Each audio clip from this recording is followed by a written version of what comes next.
భారతదేశంలోని గిరిజన సంస్కృతి సాంప్రదాయాలు భిన్నంగా ఉంటాయి. అడవుల్లో జీవించే గిరిజనులు ఆధునిక సమాజానికి ఇప్పటికీ దూరంగా ఉంటారు.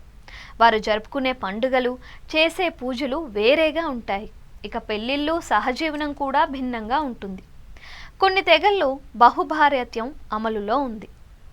భారతదేశంలో గిరిజనులు ఇప్పటికీ తమ సాంప్రదాయాలనే కొనసాగిస్తున్నారు.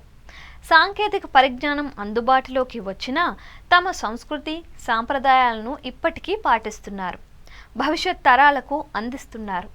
గుజరాత్, మధ్యప్రదేశ్, రాజస్థాన్, మహారాష్ట్రలో నివసించే భిల్ బిలాలా తెగ దేశంలోని అతిపెద్ద ఆదివాసీ సమూహాల్లో ఒకటి. ఈ తెగలలో భగోరియా అనే వింత ఆచారం ప్రసిద్ధి చెందింది. ఇది హోలీ పండుగకు ముందు వారం రోజుల పాటు జరిగే సంతలు సమయంలో జరుగుతోంది. ఈ ఆచారం ప్రకారం యువతీ యువకులు తమకు నచ్చిన వారిని ఎంచుకొని సమ్మతి ఉంటే వారితో వెళ్ళిపోవచ్చు, అంటే లేచిపోవచ్చు. ఈ సాంప్రదాయం వారి స్వేచ్ఛాయుతమైన వివాహ విధానాన్ని ప్రతిబింబిస్తుంది. హోలీ పండుగకు ముందు జరిగే ఈ ఉత్సవం పంటల సీజన్ ముగింపును సూచిస్తోంది. ఈ సంతలలో యువకులు తమకు నచ్చిన యువతి ముఖంపై గులాల్ అంటే ఎరుపు రంగు రాస్తారు. ఆమెకు ఆ యువకుడు నచ్చితే ఆమె కూడా అతని ముఖంపై ఎరుపు రంగును పూస్తోంది.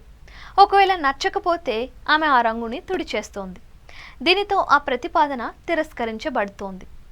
ఇరువైపులా సమ్మతి కుదిరితే ఆ జంట పాంతిని కొన్ని రోజుల పాటు వెళ్ళిపోతారు. తరువాత కుటుంబాలు వీరిని వెతికి జాతి పంచాయతీల ద్వారా వివాహాన్ని ఆమోదిస్తాయి. ఈ తెగలలో ఈ పద్ధతి సాంప్రదాయంగా ఆమోదించబడింది. ఇది వివాహంలో స్త్రీ పురుషులకు సమాన హక్కులను సూచిస్తుందని సామాజిక శాస్త్రవేత్తలు భావిస్తున్నారు. భగోరియా పేరు అంటే భాగ్ అంటే పరుగు నుంచి వచ్చిందని కొందరు చెబుతారు. ఎందుకంటే ఇందులో జంటలు వెళ్ళిపోవడం ఉంటుంది.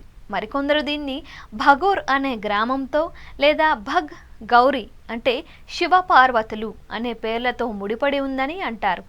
ఈ ఆచారం భిల్ బిలాలాలో వ్యక్తిగత స్వేచ్ఛ, ప్రేమ వివాహాలకు ఆమోదం ఉన్నట్లు చూపిస్తుంది.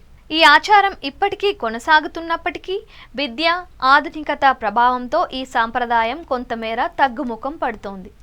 అయినప్పటికీ జహాబువా, ధార్, ఖర్గోన్ వంటి ప్రాంతాలలో ఇది ఇప్పటికీ జీవంతవంగా ఉంది. ఈ విధానం భిల్ బిలాలా తెగల సంస్కృతిలో ఒక విశిష్టమైన అంశంగా మిగిలిపోయింది. ఇది వారి జీవన విధానంలో స్వతంత్రతను ప్రతిబింబిస్తోంది.